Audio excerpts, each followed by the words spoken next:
But before we get started, before I introduce you to Christian, I want to say a very quick thank you to ITNIC for providing us with this incredible space. ITNIC is a co-working space. They are a startup ecosystem. And if you really want to connect with other founders here in Barcelona, especially local founders, I highly recommend coming here either for work, at the coffee shop, or also coming here on Thursdays. They have what they call the tertulias, which is basically a similar format. They bring in incredible guests, and it's always in Spanish. So it's going to be a good opportunity to also practice your Spanish. Second of all, I want to give a big thank you to Peel Creative, the two masterminds here in first row. If you guys want to be here first row, we've saved these spots just for you. Oh, no worries. You're welcome. Perfect. And they will actually be uploading everything to YouTube. So if there's anything you want to review afterwards, this is the perfect place to do that. And then finally, I want to really thank our sponsor, Earth Secret, who here takes supplements for either productivity, focus. Amazing. So I've been taking supplements for quite some time. And the one main challenge I always had was I have no idea what the hell is in this. I don't understand the ingredients. What is this? Is this even good? And I've been taking now Earth Secret for quite some time. And what I love about it is that it's all natural ingredients. You know 100% what's inside of it. It works. It's amazing. I feel amazing. So I highly recommend you check it out. Okay? And without further ado, it's showtime. All right. So here today we have Christian Rodriguez.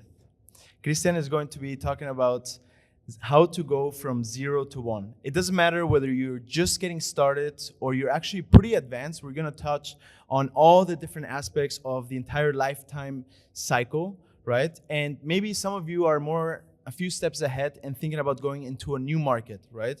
Maybe you're pivoting. Maybe you're trying to be more disruptive. So this is going to be the perfect talk for it. And so a little bit about Christian.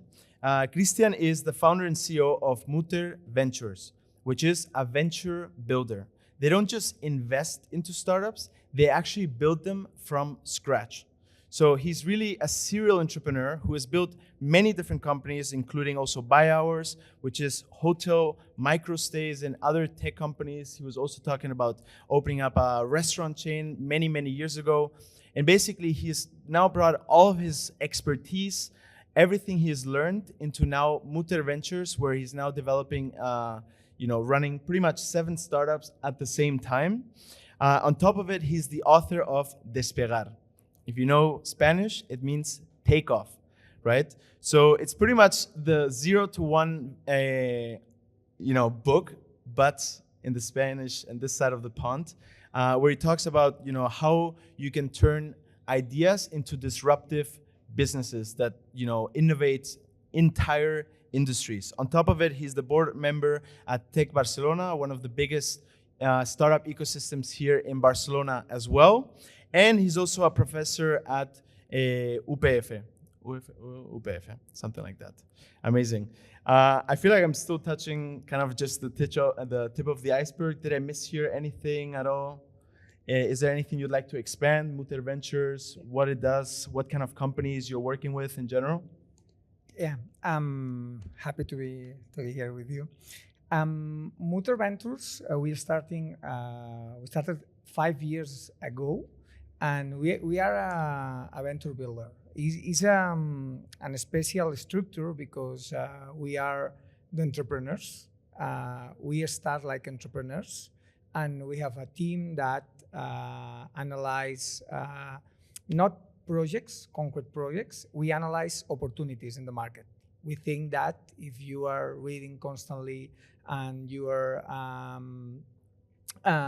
following companies in the market that are showing that the kind of customers are changing, that the values of the people are changing, you can see what kind of products you can create to change or to improve the services that exist in this moment. This is the question why we are working now with 7 different projects in different markets. We have an app for pets, and we have hardware to manage blood between hospitals, and it's hardware. And we have a fintech company that advance money for the owners of the apartments, always with the same philosophy. We need to create products with a very faster way to connect with the customer, because we need to invest all the money from zero. And we have 7 companies. It's like 7 sons that all the sons want to go to the university, and we need to pay everything. And for us, we need to control, to balance the budget for every company. As you know, when a company when one company don't work, you need to invest a lot of money. So when one company work very, very good, you need to invest more money. In all the situations, you need more money, and in our case, we invest all the money from zero to the final M&A process. The other important thing is that our position as entrepreneur from zero, we have a very realistic vision in terms of valuation. Because when you are an entrepreneur, that you need to start a business and you need to get money for your company, the valuation of your company is not real. Is a formula that you think, okay, if I need 100K to start my project, and I want to be the major or to be the biggest stick in the company, the valuation is 1 million, because it's a 10%. It's not a real formula. It's a logical formula that the VC accept when you start. So the problem is that when your company is growing and you need to support your valuation, it's very, very complicated. Because the person or the VC that invests in your company, and the first time you say my valuation is 1 million or 1.5 million or 2 millions, this VC think that, okay, I believe in your company, so I need to make 10 times your valuation. And this formula say that your company that today the value is 2 million, you need to sell for 20 million. And your company, the value of your company is not 20 million after the investment of this money. And this is the big problem that we have in our ecosystem, that the price that you need to sell your company to return the money for your investors, it's impossible. It's impossible. And this is the reason why the unicorns need to invest 100 millions or 200 millions to grow and to be different. And maybe you have millions of customers, and one big corporate want to pay your value. So in our case, it's very complicated to show that your valuation is a real valuation. In our case, we invest from zero. We have the 100% of the company. When we invest 500,000, after selling with 1 million, we are earning money. It's a good deal.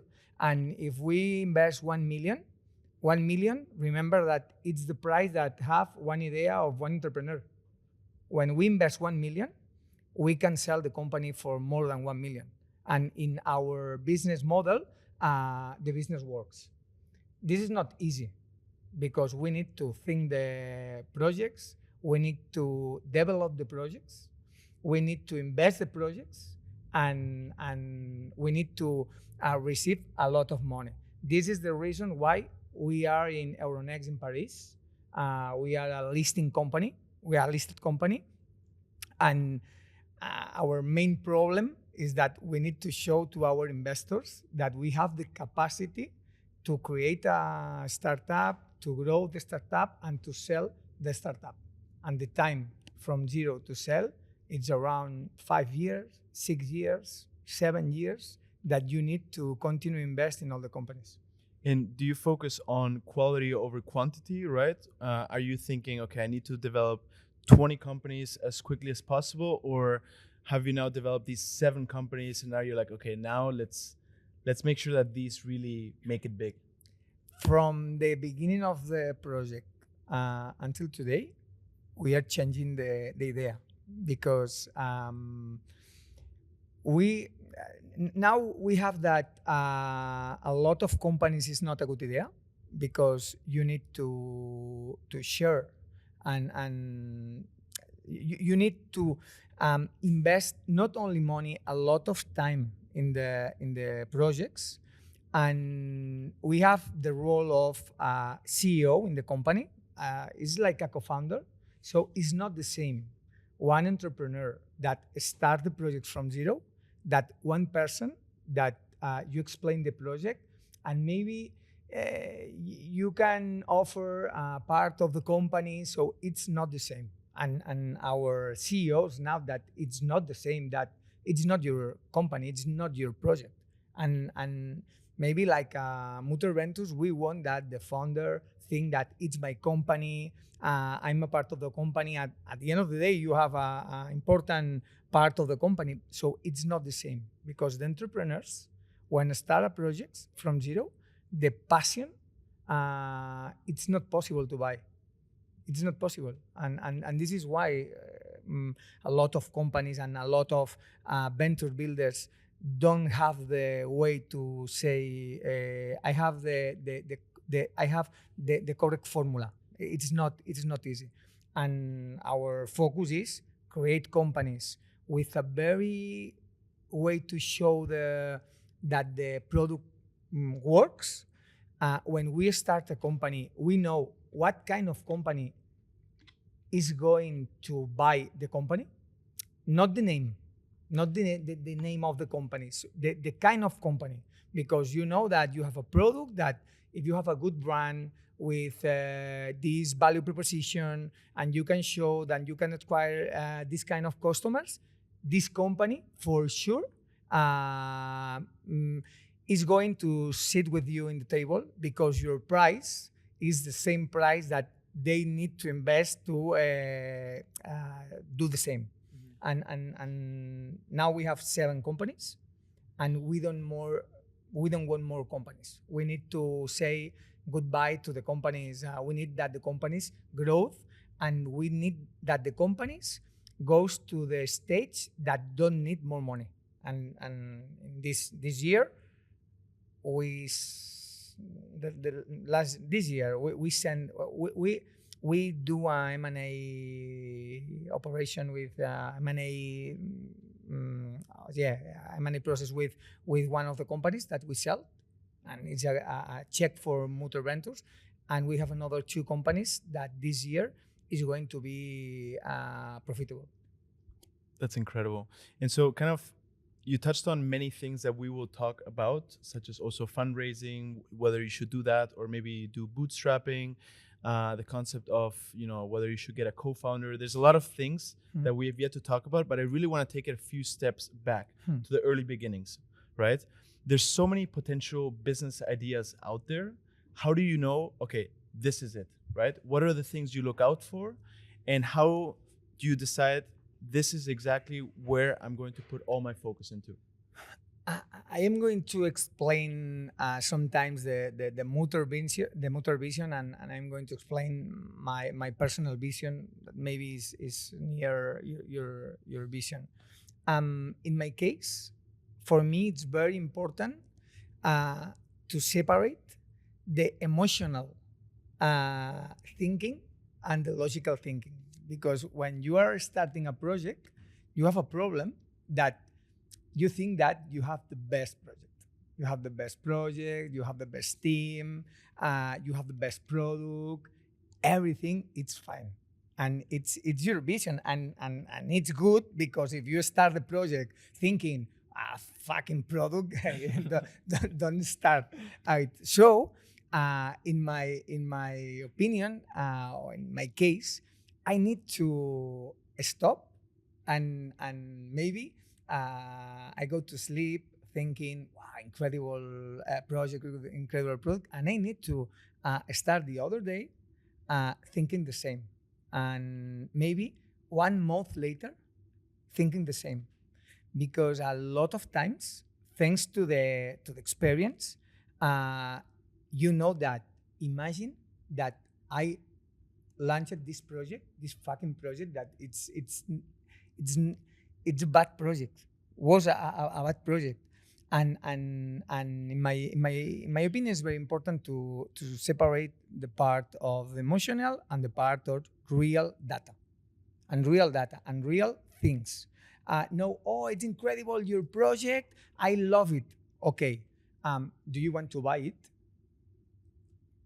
Sing a paper that say I love your project and I'm going to pay the money that you are saying to me that I pay every month, and the in this process you need to separate your friend that say very good project, okay, and the advisor that say very good project, because it's fatal, this kind of situations, because you are going to sleep thinking I have the best project in the world, and for me the best point, the best point is go to the real data from the market, data from your competitors, data from people who know about you more about the market, and when you have all the information, okay, separate the emotional part, and this is the reason why you can say, okay, go ahead. And there's actually one tweet that I really loved, which said, what people think it is, figure it out and then launch. What it really is like, launch and then figure it out, right? And so how important is also the emotional aspect as well? Because, if we agree with the statement, right, you're literally going to jump into this deep side of the pool, and most of the time you're just going to pivot, you're going to try this, it's not going to be as you expected, right? You obviously may find some data that, oh, there's an opportunity in this potential market, right? But how important is it really, to truly feel passionate about your idea, right? Versus just relying purely on real life data. Okay, I think that another important thing, and it's what's about your resources. Okay, so maybe you have a good idea, and maybe you have an incredible data that says this is the good project that you can do it. Okay, so you are the person with the capacities to launch this.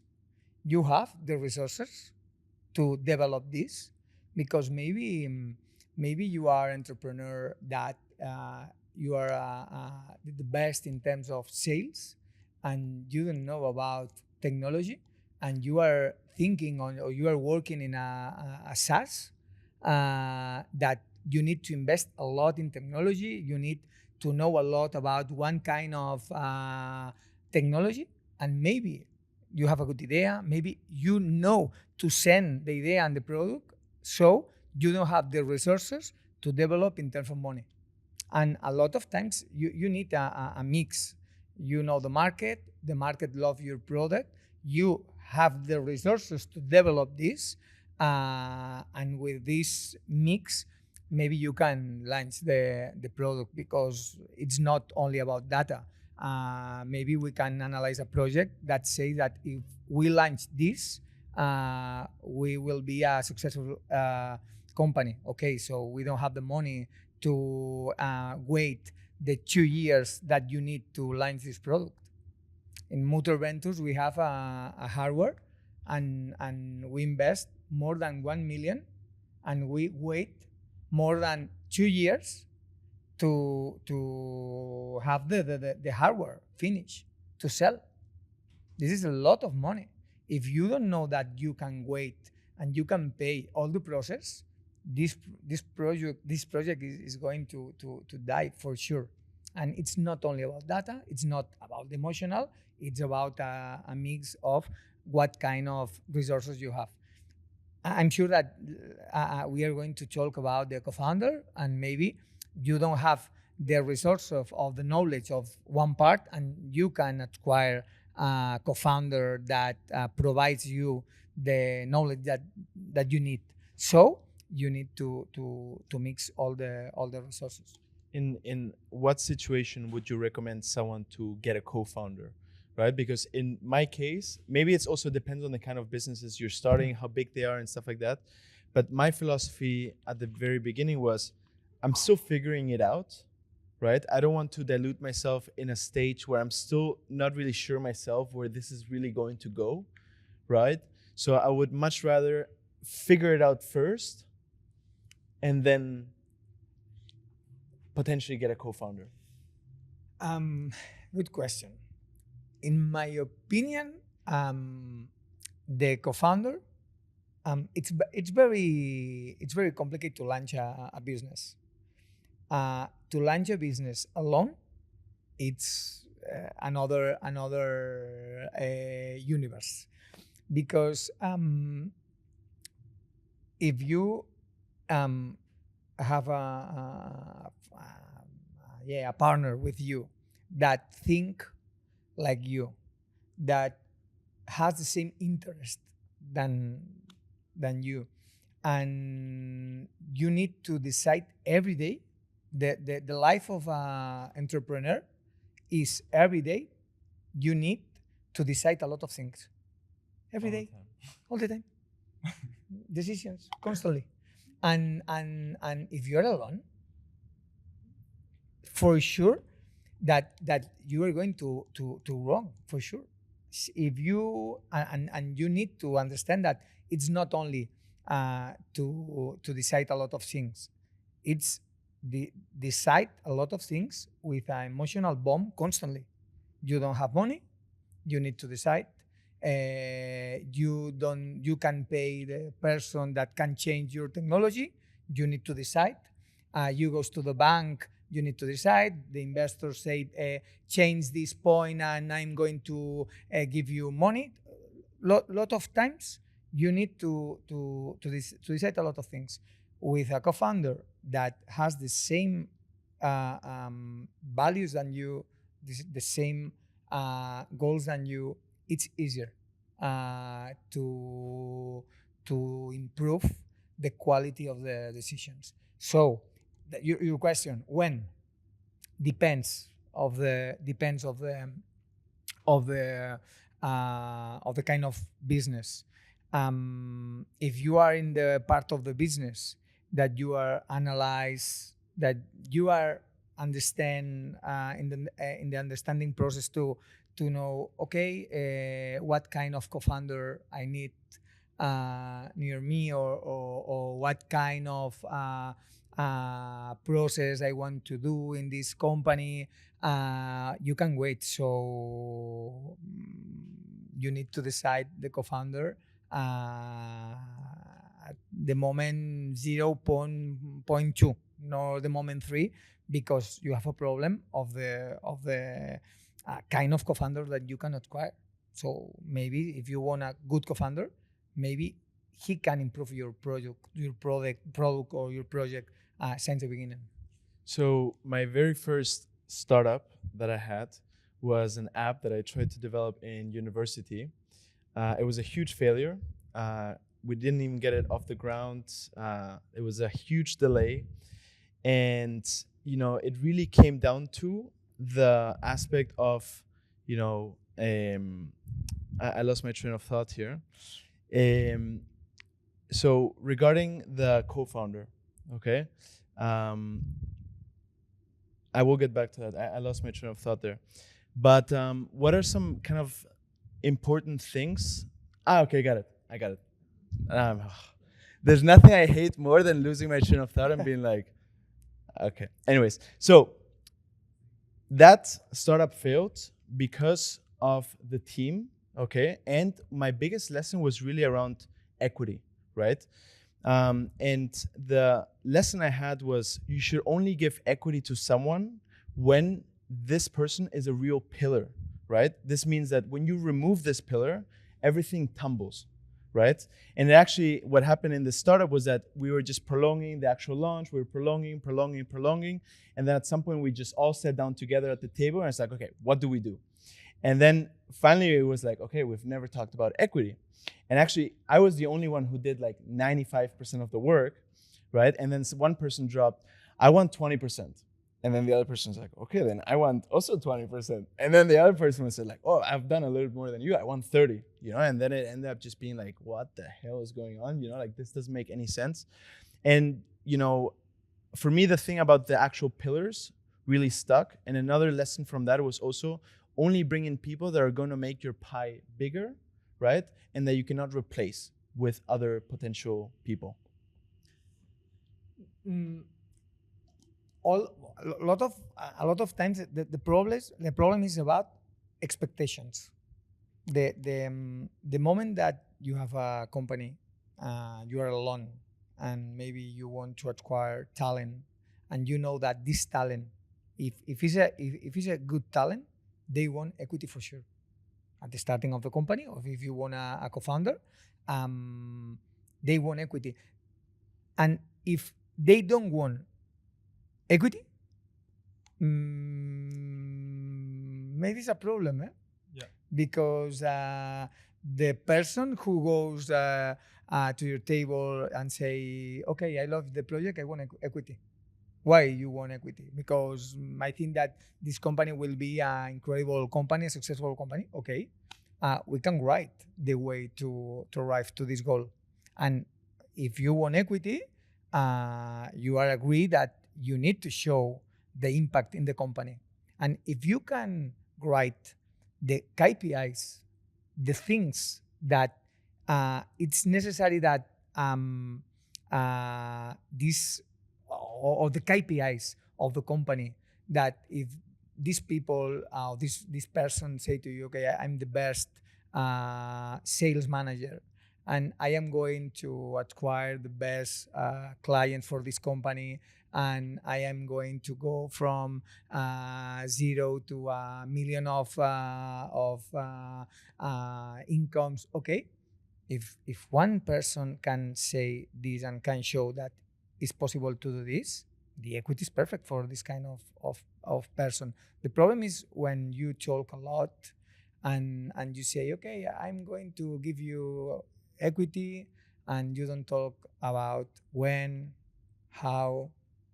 Do you recommend doing any trial periods, right? So for example, right now I have some people in my team that have been working with me now for up to a year. They've put in so much work, right? And some of them haven't even requested equity or anything like that. And I think it's nice to have worked with someone for quite some time before you actually do that, right? Like, do you have sometimes any deals where you're like, okay, let's work together for half a year and then let's see how we feel. Let's maybe make it 3 years or 3 months or 1 year, right? Like, do you work with that? And then also, can you explain the concept of vesting period, which I think is also really important in this case? Yeah, and another important thing is that not everybody has the capacity to acquire equity, because the equity of the company is very important to control, to manage with the correct investors and with the correct team.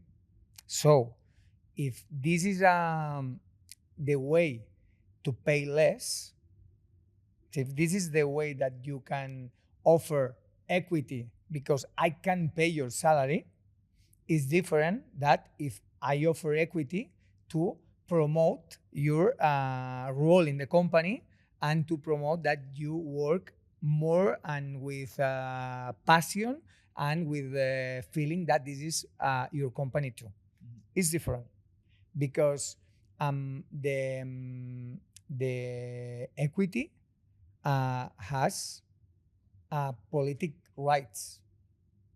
Maybe you can do a phantom shares that is different, because if you want to pay with equity, and it's only a way to pay, it's only money, don't talk about equity. Talk about economic rights. It's different.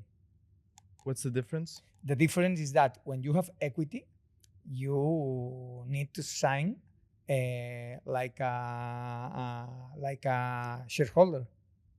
It's not the same to be shareholder than to be a person that has economic rights. It's not the same that you have a 5% of economic rights, that if we earn or if we win 100K, you have the 5% of this 100K. Or if we sell the company and we receive 3 million, you have the 5% of these 3 million. Mm-hmm. This is different that if you have the 5% of the equity, because economic rights and political rights, it's very different. Mm-hmm. If you have a good co-founder, they need the political rights. If you have a top level team that it's a part of your core, it's logical political rights with control. Mm-hmm. With control is you have political rights, so you need to say the same that I said in the board. Mm-hmm. And what about, how does the co-founder agreement work in the case of solopreneurs, right? For example, here we have some freelancers, we have coaches, people that maybe are starting an agency, right? How would you go about sharing equity? Because I have received the feedback once that equity is worthless if you're not planning an exit, right? It's just like symbolic. Hey, here, there's 10% of really nothing. At the end of the day, it's purely just, an economic right. There's really not much more to it. So how does the co-founder equity whole thing apply to solopreneurs? This is the point. What's the goal with the company that we are creating? It's a company that we are going to sell in 3 years or 4 years or 10 years, because in this case, this part of the company is the result of my work the next 3 years. Mm-hmm. If we are in the design studio and the equity, it's to share the income that we receive every year. Is part of my salary. Is part of, depends of the project. You need to decide what kind of equity or what kind of agreement. So in terms of contracts, in terms of agreements, you can write the way to give the equity or the way to return the equity. Maybe in our companies, we have 2 options. First options, okay, 20% for you. Nice. The first time, 20%. I don't know how is your impact in the company. Maybe in 1 year, we have a problem that you are not the good people to manage the company.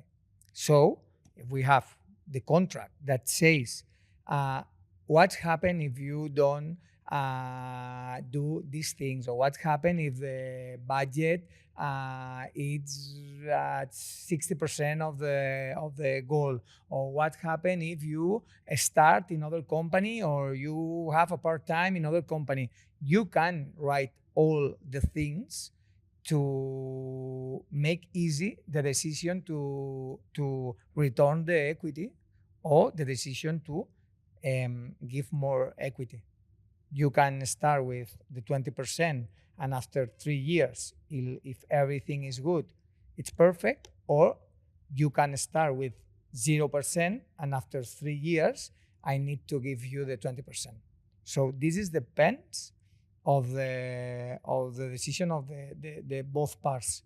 Sometimes when you start in a company and the founders say, in 3 years I'm going to give you the 20%, maybe it's not a good So motivation. instead of giving just a little bit and then vesting it, basically just giving little pieces more after every year, it's maybe more motivating to give the full amount right away, but have some really, some conditional clauses that give you the right to potentially get it back if the results are not met, pretty much. The thing is that every person that you have a negotiation, it's different.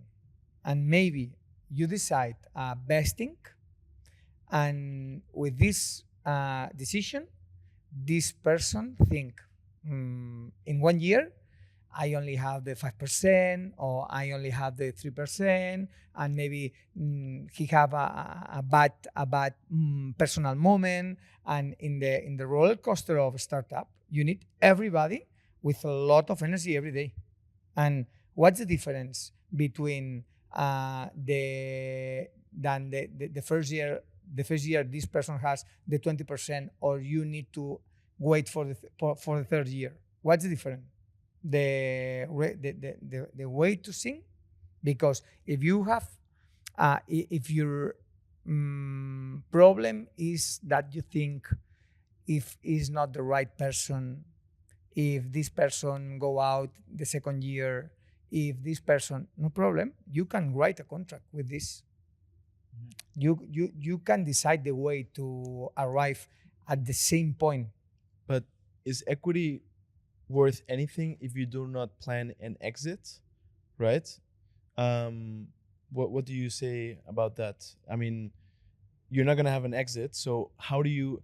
Is it just purely dividends that you get every year, and then you have So a little bit of voting in power, what- but then you may end up having only 20% versus 80, and then you don't have anything to say. I mean, all the decisions. In what kind of company? Let's take an agency. Someone either has an agency. So the agency and this agency has the goal to sell the agency. No. Let's say hypothetically, there's no exit plan. There's no plan to sell the company. Is equity worth anything?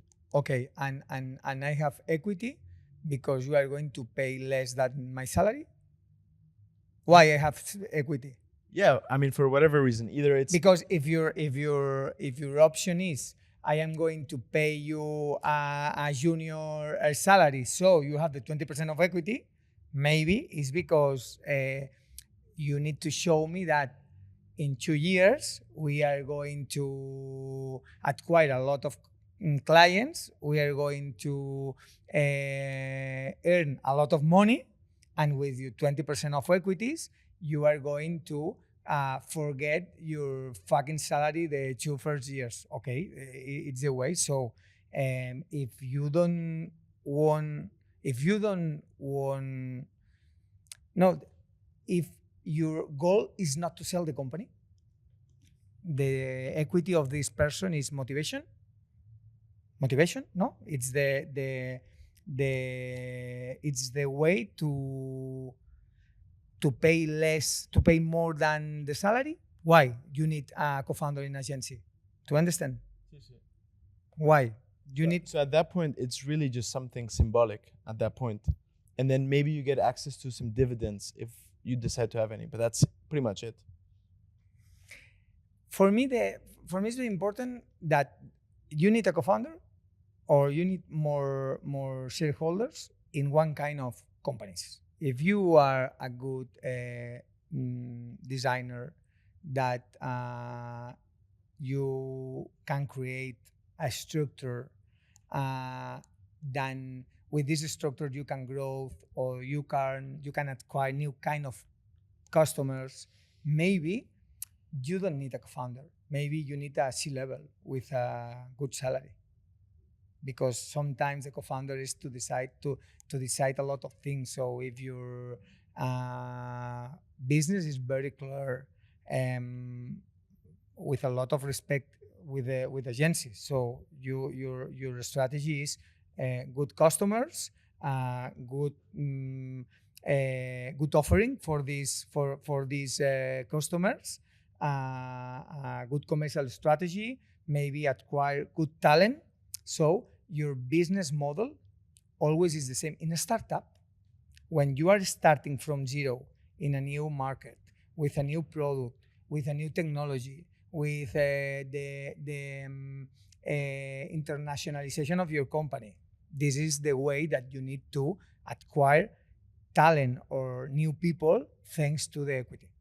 Lot of agencies, when open a new office in other country, they find shareholders, local shareholders, because With a different legal entity in that case. yeah, Makes a lot of sense. because you know that to growth in this country, you need contacts, you need experience, you need the structure. So you pay all with shareholders, with a part of the company. And so before we go back into launch strategies, there's one last question I want to ask here around this specific topic.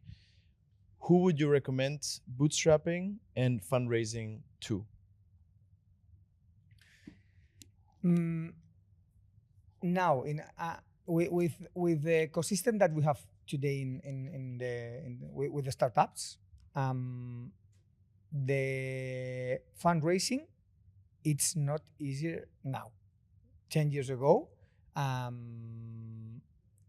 think that with a lot of money in the market, with less sophistication in terms of entrepreneurs or in terms of technology, etc., was more easier to receive money. Now, I think that if you can show to the investor that you don't need a lot of money, that you can be a company with a profit point very near of your starting the business, that you don't need a lot of people working with you, that you don't need a lot of investment in terms of technology, it's easier to receive money from the investors. And in my opinion, it's easier if you can make a bootstrapping strategy in the beginning of the company. So a lot of times the problem is that you go to the investor to say, I need your money to acquire customers. And this is a bad decision. I need your money to acquire more customers, not to acquire customers. And it's different because the investors want to see that you know the way to acquire customers, that you know. And you basically just need the investors to add more fuel to the fire, basically. Yeah. Mm-hmm. And so, let's say you have now found and only one thing, and it's not about big numbers. The investors don't need to see that you have 1,000 customers. The investors need to see that you know how you can acquire a customer. And it's different because a lot of times some entrepreneurs think that, okay, so I only have 50 customers. Don't worry, because 50 customers, if you can show that you know where, when, the strategy, and you can show that with your money, the 50 customers will be 500 because I can invest more money in this channel. I invest 20 euros, 50. So it's about understanding your CAC, your cost per acquisition, pretty much. And so let's say you now have your idea. Okay, this is exactly what I want to do. I have the perfect co-founder. You have decided all the important things, and it's also passionate. You have gathered all the real life data. What does that first step look like? What is the very first thing you need to focus on? What's the very first milestone when you're launching a business? Okay. Is it getting that first customer? Is it just throwing it out there in the market, maybe with a wait list and seeing if there's any sort of reaction, especially when you don't want to assume any big risks at the very beginning? Okay. Two things. Acquisition channel. When I say channel, I mean a way that you can replicate. Okay, maybe it's not on online channel. Maybe it's a commercial that goes door by door. So it's a channel. Maybe it's a paper in the bar, a channel. For me now, and we are in the moment that channel. Maybe it's a lot of things. So this is the first point. The first point is you have acquisition channels, and the other point is you have a business model. And it's very important that you show that you have a business model from the beginning. So 10 years ago, 5 years ago, in front of investors, your speech, I remember with by hours, don't worry, because now the customer is paying the hotels accept 16% of commission. So no, don't worry, because in the future will be 21%, blah, blah, blah, because your business model is based in your future. Not now, in your future, in your hypothesis. The customer is going to pay more, the supply is going to accept more commission, blah, blah, blah. Now, in today, the investors need to see your business model, very clear business model, margins. Now, a project, a product, a SaaS, a service without margin, it's a bad idea, because it's very complicated to acquire new customers, because maybe the technology is going to change and you need to change too, and you need to acquire new talent in your company, because maybe the cost of your main product is going to grow, and you need to improve the margins. For me now is the key. If you have a good business with margin and you have acquisition channel, in terms of acquisition channels, Yeah. right? Do you recommend finding one and really focusing on that one, or trying many different ones at the very beginning, right? Because you may think about, okay, I'm gonna do social media, I'm gonna run some ads, then I will do also some email marketing, and then I'm gonna go out in the street and scream at everyone how amazing my product is. I think that it's a balance, because if you have one, it's enough. With one, that you can show that I can acquire customers with this channel and I have a business model, it's enough. You don't need more, because in your strategy, you can grow with this channel, and you can project that next year or next quarter, you can starting analyze another channels. So it's very complicated, this point. And sometimes you need to start testing other kinds of channels. So you need one. If you have a good acquisition channels, it's perfect to show that you can grow, because you can say in the future, in my P&L, next year I'm going to grow 200%, because now I have one acquisition channel, and next year I acquire another kind of channel. Perfect. So today you have one that works fine, that you can show that the price of acquisition of the customers plus the cost of your product is less than the amount that pay your customer. And with this, you can grow alone, or you can grow with the money of a third party. So it's easier to acquire money. And one investor then can see that you have the acquisition channel, that you have a business model, you for sure you are going to receive a lot of money with a good valuation. That this is the thing that all entrepreneurs want. Maybe afterwards in the Q&A, we can, some of you can share some of your business models, some of the things that you're doing, and then Christian can bring out his baseball bat and just break it apart. But during your experience building many different companies, what have you noticed are some of the top mistakes entrepreneurs make that we should be avoiding at all costs?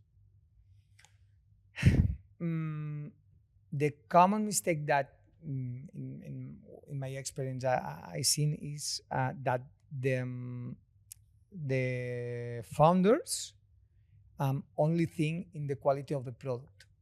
Always, you can do another theater, you can improve, you can launch another business model, and the most important in when you start a company is sell, sell, sell. It's the most important because in your head you think that this product it's not perfect. I need to improve. So your customer don't think this. Your customer maybe need to buy this product, and after this, when don't repeat, maybe the reason is because your product is not fine. So at the starting of a business, you need the first, I want your product. And for this, you don't need to be the best project in the world. Sometimes in Mutter Ventures, we are investing a lot in the develop of the product. And when I talk with marketing, I said, okay, you can sell it this now. So I don't have the product. Okay, you sell this, sell the click of I want to buy, it's gold. It's perfect because the click, it's not easy. It's not easy. The marketing team sometimes think, okay, I need the best project, the best product to sell a lot. Okay, so your banner is the same. And I think it's also about solving a problem at the end of the day. So, Yeah. Nowadays it's super easy to launch a website like this. You can even use Squarespace or even like get an existing template and just switch it around. And actually, one of the things that's really helped me to actually get more sales is focusing more on the potential, on the problem that the users are facing and the better tomorrow that you're promising, right? And sometimes we make the mistake of just making it all about the product. Oh, this is the best product in the market. You should try this. It's gonna blah, blah, blah. When it's really about you being the guide to solve the problems that your potential customer is facing. You're purely just taking their hand and helping them in that way. So I definitely agree that you just need to get yourself out there and just get feedback as much as possible. How many times you go to a website that you don't know about the brand and about the company and you say, I want to buy? Never. All the customers need a process to understand the company. Maybe one day I go to the website and I read about your product, and another day maybe you impact to me with another advertisement. So the process from the first impact to the sale, it's incredible. Sometimes 6 months, 1 year in a lot of companies. If you read about how many time Slack wait to acquire the first customer, and they say 1.5 years from the launching to the first customers that pay. Okay, in 1.5 years, you can learn a lot about your customer. You can create, if you can create a community that has interest for your information, for your value proposition, this is the best way to launch your product. Are you seeing, because you're more in the startup space, right? Here we also have a lot of people building personal brands, right? And this concept of community feels like it's just getting bigger and bigger and bigger. I don't know if it's just because of the bubble I'm in. Are you seeing also, tech companies and, companies that are raising lots of millions of dollars also investing very heavily into community at the moment? The community is the way to make a space that you offer credibility, trust. This is the community that I'm here because I believe I love your information. I love your way to explain some things, etc. And when you create this community, it's easier to divide the kind of information that you want to offer, because maybe I have a product that it's impossible to explain you in 20 words. It's impossible. So I need a space to offer information about me, about the market. Maybe I talk about one thing that is the way to get your attention for the next information. It's very important for the entrepreneurs to know that forget to sell your product. First of all, get the attention of your future customer. It's more important your credibility than your product, because with credibility, your product it's the second part of the deal, and this is the reason why a lot of brands launch a new product, and if you're new, if you don't can create the credibility of your way of do the things, it's very complicated. The process of you are new and there is one person that buy this product. What's the role of the mission, the why, when launching a potentially successful startup? Because, for example, I read this book, Start With Why. I don't know if you're familiar with it. Talks about how, beyond the product, which is the what at the very end, you need to start with why. Really, why are you building what you're building, right? Which may mean also, that's how you also build the community. You cannot just build a community of like, okay, let's bring people together. There needs to be something that glues these people together. And I think also the mission can then guide you a few steps ahead, right? When you're already deep in the trenches, to maybe make better decisions that are more aligned with you, your company, of why you started in the first place. And so, yeah, I'm curious to know, how important is it to have a strong mission, not just when you're launching your business, but also later on when you're also scaling it? If you have a lot of resources to start with values, with a mission, and you can explain with a lot of budget all these things for the community, and you have a lot of budget, it's one option. The other option is, if I ask all the people that it's here, what are you finding in this market or in this product, or in terms of when we start a company, the first point is, okay, what the people is searching now, because this information, when you have a customer that they are searching about one thing in your market, you can think, okay, so my values, my value proposition, you are in the second part of the equation. You need to understand that your customer has values, and you need to match with these values, with the customer of these values, not the customer need to match with your values, because you are a new brand. When you are a new brand, you need to impact the customer. It's unidirectional.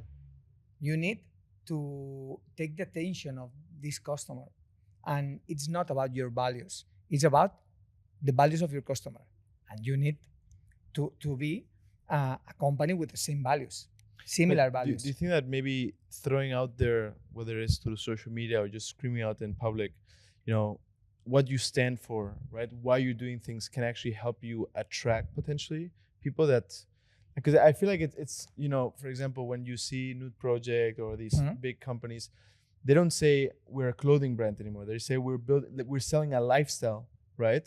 And so of course they have to impact, but sometimes throwing these things out there can help you get these first people and start building that community, which then allows you to start building the credibility. And then, with this community and the credibility, you can then launch potential products and services afterwards. This is the reason why I said, if you have resources, because to create this community, you need to invest a lot of money. So you need to start thinking that you are not going to sell t-shirts.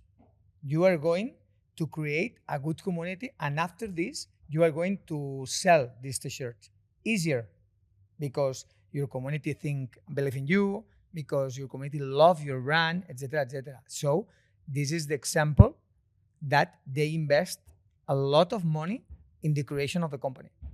So it's the problem that we have today is that the community sometimes is I'm going to create a community, and after this I am going to sell.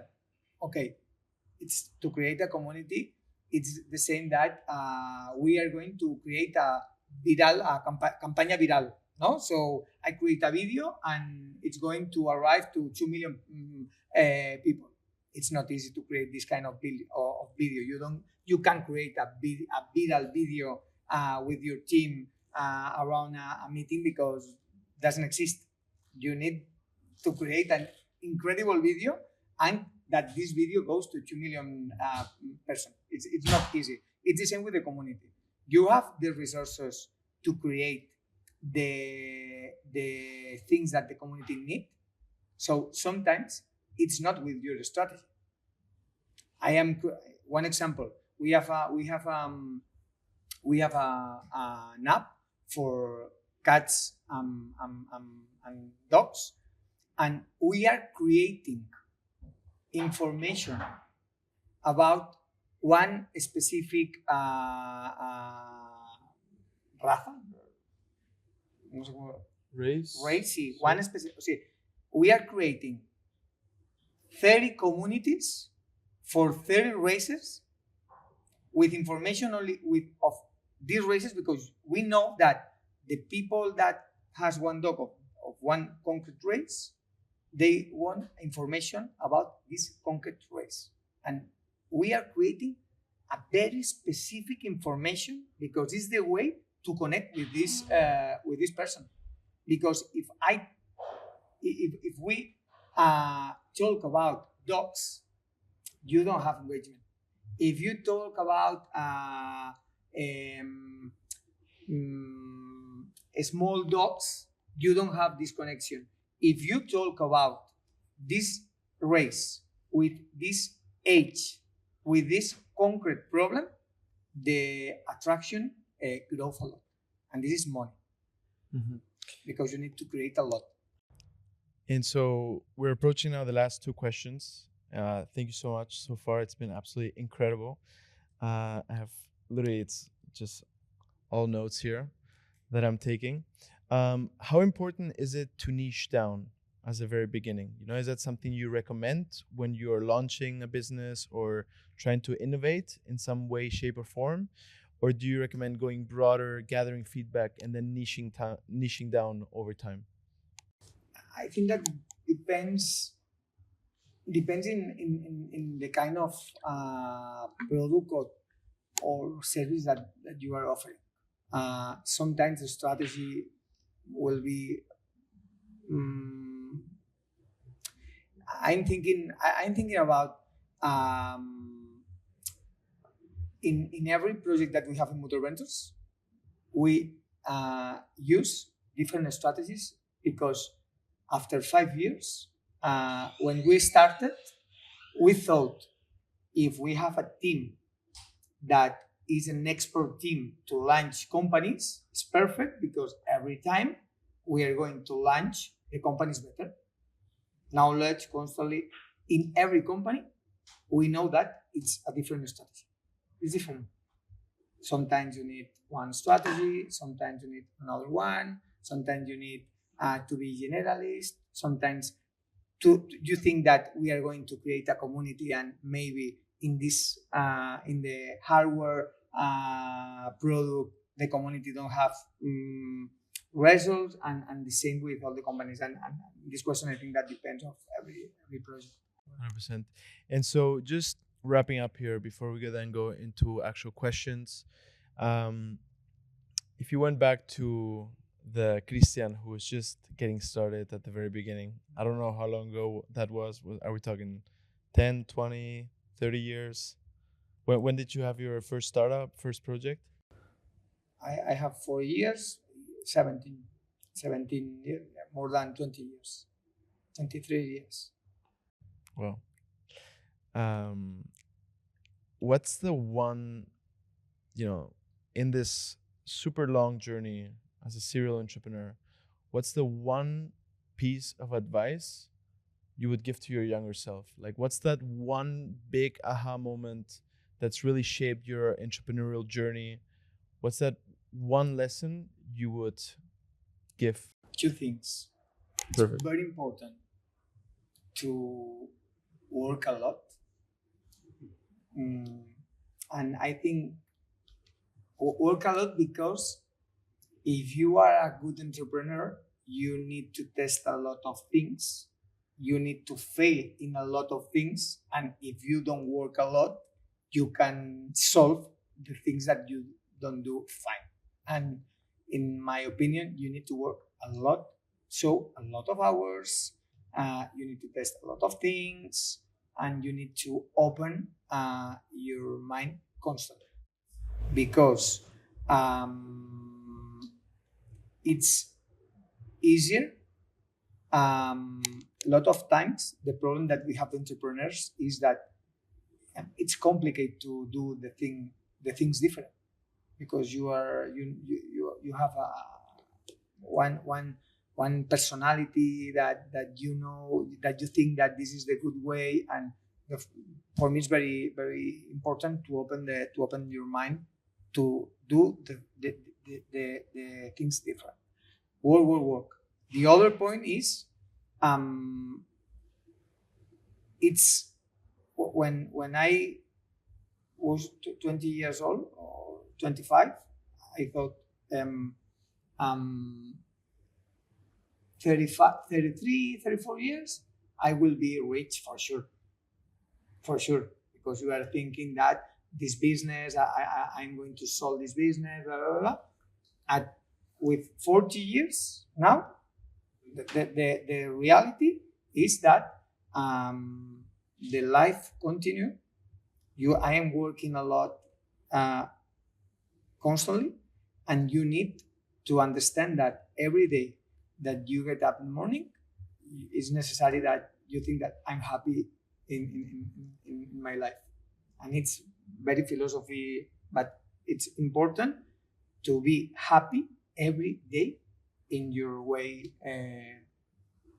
in your startup, in your life. It's necessary that you will be happy next year.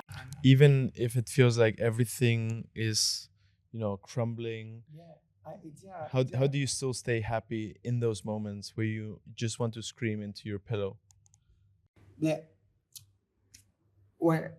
problem is that when you're an entrepreneur, sometimes you think that I need to stop, because this is I have a fucking life with a lot of problems, that I don't control my life, because investors, at the end of the day, you have investors, your team, your family, your partner in life, your son, everybody needs your energy, and you don't control nothing, because you don't have the energy you don't control nothing, because your investor, when say A, you accept A. When your couple say A, you accept A. When your son say A, you accept A. Everybody has interest in their parts. So at the end of the day, you are alone. You need to be the protagonista, the leader in all the parts, and your team need that you will be happy, your couple need that you will be happy, your son need that you will be happy, and you're alone. So if you every day when you get up, you don't think I'm in the correct point in my life, this is a problem because every day you have a lot of problems and So more than happiness, it's about having this full conviction that the path you're in is the right path right now. and that it's more important the way that the final goal. For me, this is the thing. Way better than final goal, because when you arrive at the final goal, it's not enough. I sell a company after a lot of time, and you think, okay, and now what's happened? Because I don't receive 100 million to forget everything. So the way for me is more important than the final goal, because the 90% of the company don't have a final goal. The 90% of the company close. So if you know that it's probably that you are going to close the company maybe in 5 years, the way it's important to know, okay, in 5 years I don't have company, so the last 5 years I remember with a good feeling. Amazing. And I think this is a beautiful way to end things with. Thank you so much, Christian. You're an absolute legend. Please give it up to him.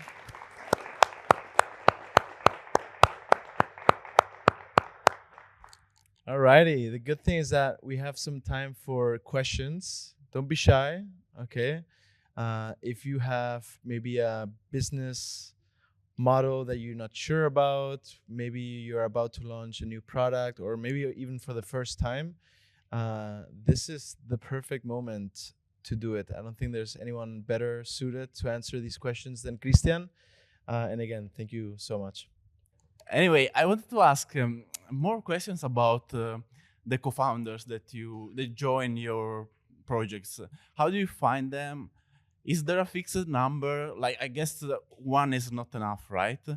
And how do you make sure they get along well together? Because I guess you find them from different places, and it's not sure that they like each other. And maybe they do for some time, but in a year, in 6 months, they start fighting because it's not a natural process. It's not how a startup usually is created in a venture builder. Usually all the projects has two important core areas. Okay, depends of the project. So one SaaS company has two core areas: the technology and the commercial area. If you are if you have a background with a lot of experience in sales, it's perfect because you have one part of the area. So what's happened with the technological area? And this is this question about what part of my company is important. You need to offer the possibility to lead one co-founder. Maybe sometimes you can see, and why 3 people? Because maybe you are an incredible leader without knowledge in sales, without knowledge in technology. So you are an incredible leader that you can create an incredible strategy and you can lead the company. Maybe you need 2 co-founders more because you balance the important parts of your company. And where do you find the co-founders? To find the co-founders, networking. And networking is, I find my first co-founder, Guillermo, the co-founder of By Hours. I meet Guillermo through LinkedIn. Hi, Guillermo. I have an incredible idea that I'm going to change your market. Can I explain you blah blah blah? Yes. One meeting, a beer, and you need to connect with your co-founder. In this case, Guillermo is a person who love entrepreneurs, who love the auto market, who has the passion to start a new project, and it's a match. And after this, 13 years later, it's my co-founder in all the companies. So it's a match. It's like my brother in business. So it's very important because a lot of times when you start with a friend, it's a problem. So it's not the same your friend that you co-founder, because with your friend you can accept a lot of things, like a co-founder no. And this is the reason why a lot of people say, don't go to your friends to find a co-founder. Don't go to family to find a co-founder. So LinkedIn, for sure. Another important point is maybe you are in each market for SaaS.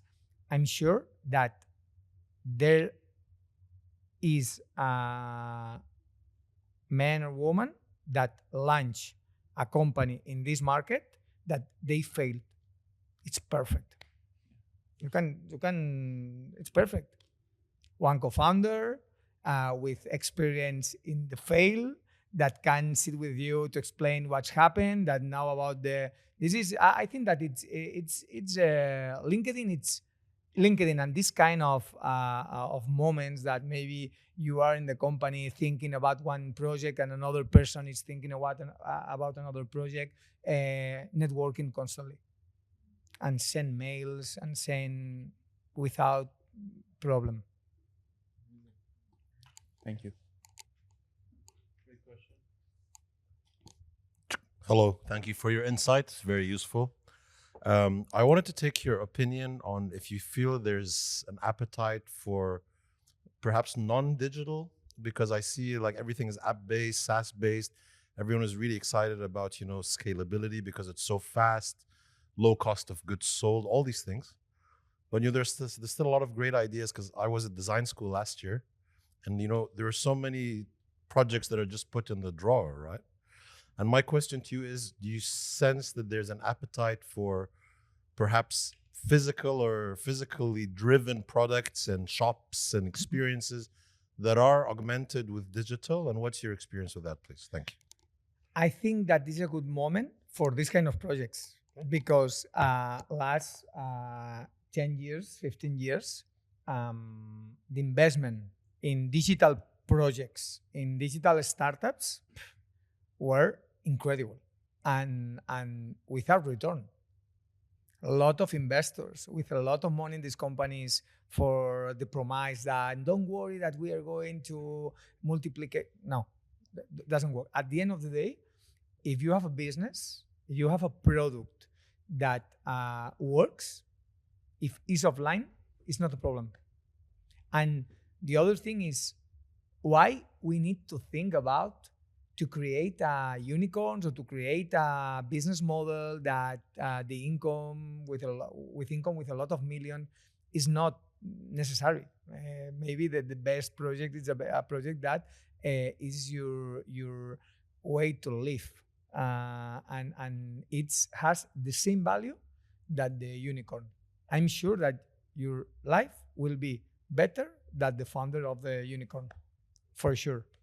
And this is, for me, it's important that don't worry about the strategy, online, offline, etc. So the digitalization of the technology now it's a must in all the business, in the street business and the local business, for sure, because we have now in around us no code technology that can improve all the processes in all the kind of business.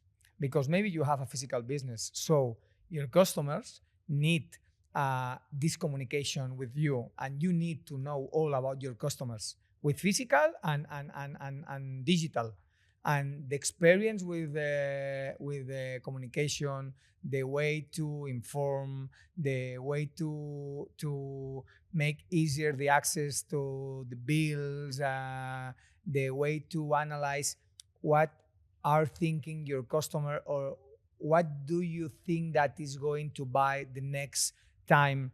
This is technology, and it's not about physical or so. It's like an enablement layer, regardless For of sure. whether the base is. And the other point, look that it's changing the strategy of the VCs. It's changing now. You can invest in a coffee, the coffee shops, or the new kind of Starbucks competition. The VCs are investing constantly, and it's coffee and in the street.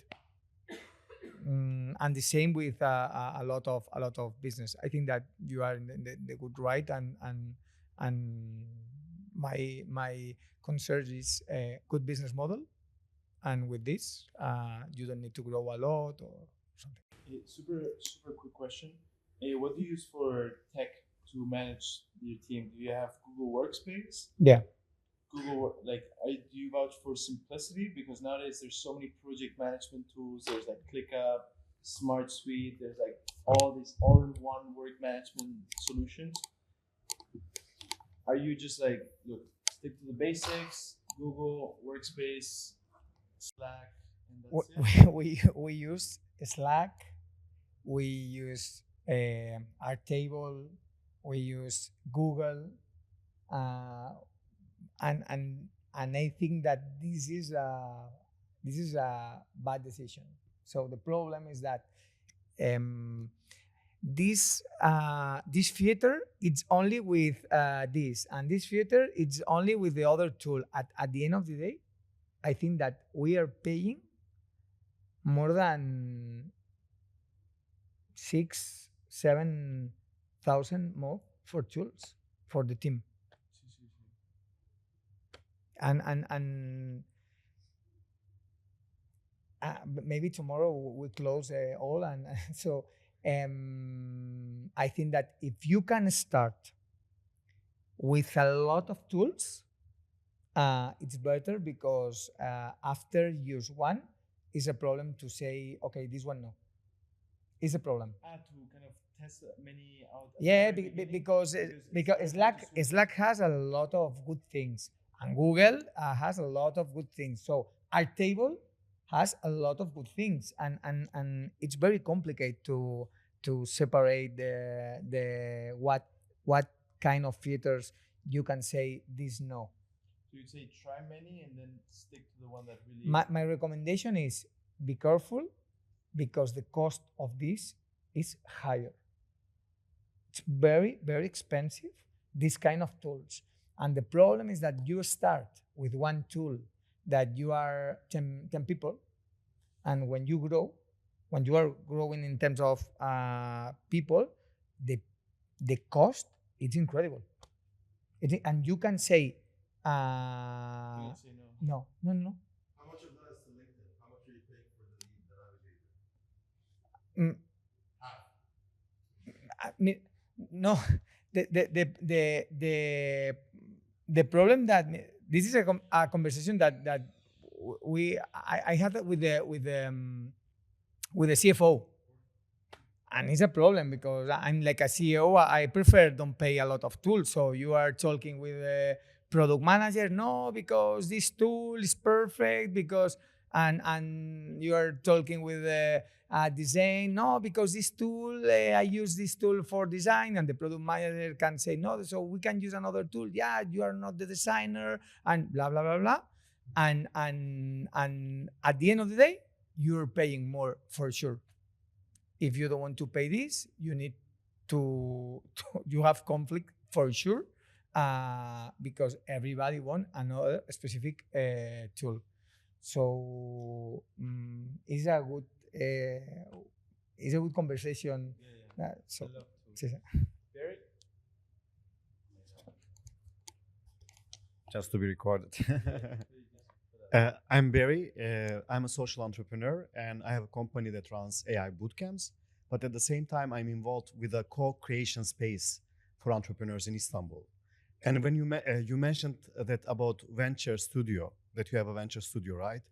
and there are CEOs in the companies that most probably you own the majority shares. Am I correct?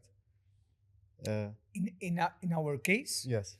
our strategy is we pay fine Mhm. and we offer part of the company, usually around the 15-20% of the company, not 15, more. 20. Does it 15. So with one difference, Mhm. that our CEOs receive a salary from the first minute that start in the company. Mm. If you are entrepreneur, you don't receive salary. Yeah. The first year, second year, you don't receive money. In our opinion, the balance between equity and between salary is a good option to acquire talent that maybe are entrepreneurs with a fail, because when you fail, the next year you don't want to start again, Yeah. and you think, okay, I need to stop. I don't want to start a project. Never. I want to start with a corporate and leave. And so When you are in a big company Mhm. and you go to your table and you want to decide things, or you want to change the rules, or because if you are entrepreneur, you want to be the things different, you want to do the things totally different, you need to start again a business. And if you can balance the feeling of and the feeling of entrepreneur and salary of a good position, it's perfect, because you can acquire good talent, not with the same passion that Yeah, that before. Uh, but also you've been an entrepreneur, and also like you right now have a venture studio, and like with the CEOs, you also invest in startups, right?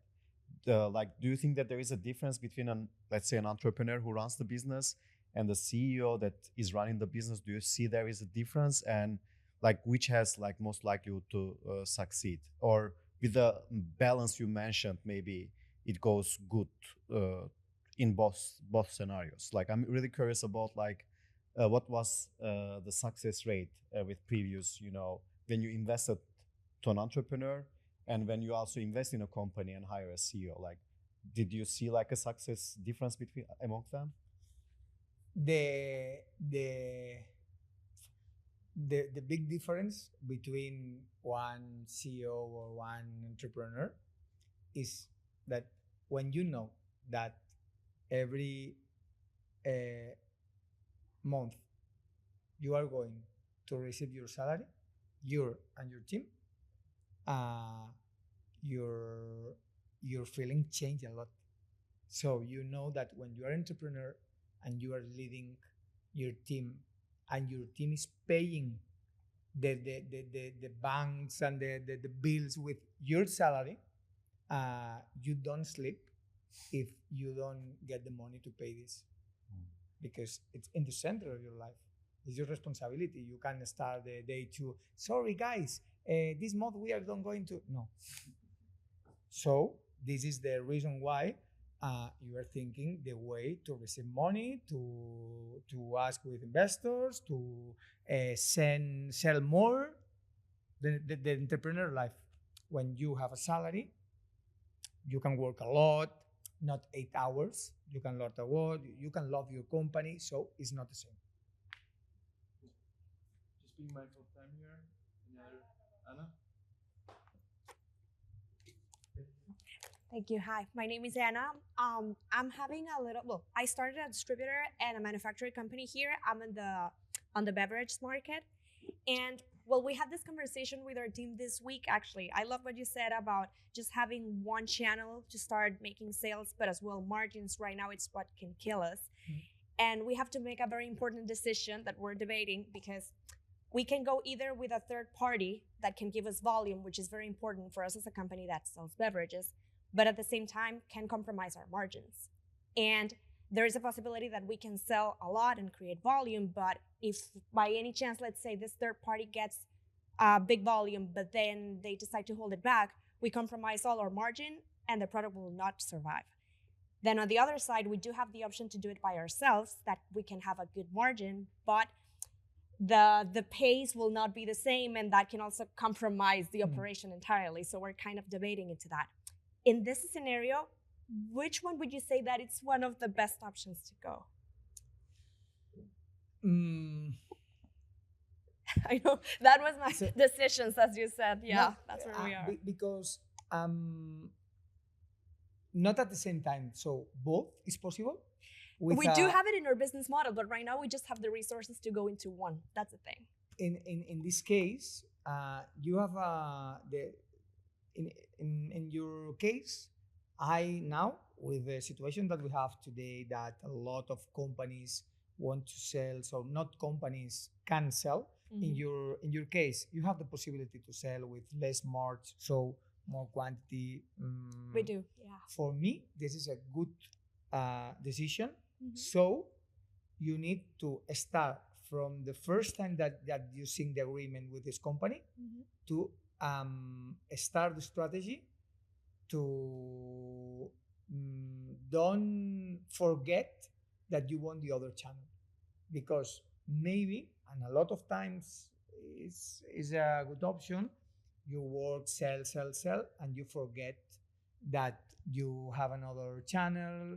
You depend of only one platform. Maybe this platform changed the rules in 1 year and you have a lot of problems. And I think that this is a good strategy to start your real strategy, that like if you can be 3 channels, mm-hmm. better than 2 channels. So it's not easy to do money. Accept this, mm-hmm. and don't forget that you need to work with the other part. Okay, thank you so much. George? So the last question, unless there's one that's really, really urgent. Okay, hello. My question is, if you're introducing a new concept to a market, you would need to educate the market. What would you have like as advice for a good go-to-market strategy for a new concept that you're introducing in a market? It's complicated. I started with by hours, hotels by the hour, in a huge market, that players that with thousands of millions of incomes, and to introduce a new concept in this kind of products is very complicated. So if you don't have money to wait the changes of the market, it's complicated. Okay. It's complicated. So you need to understand if with small, with the early adopters, sometimes this kind of changes has a small market of early adopters, so with very active early adopters. Okay. And maybe you can balance less customers, so a very good customers that can pay the base. So you would say to niche down into a small. Okay. In this case, show that you have the niche, and with this you can receive a lot of money. So you need to be the leader of the niche. Okay, thank you.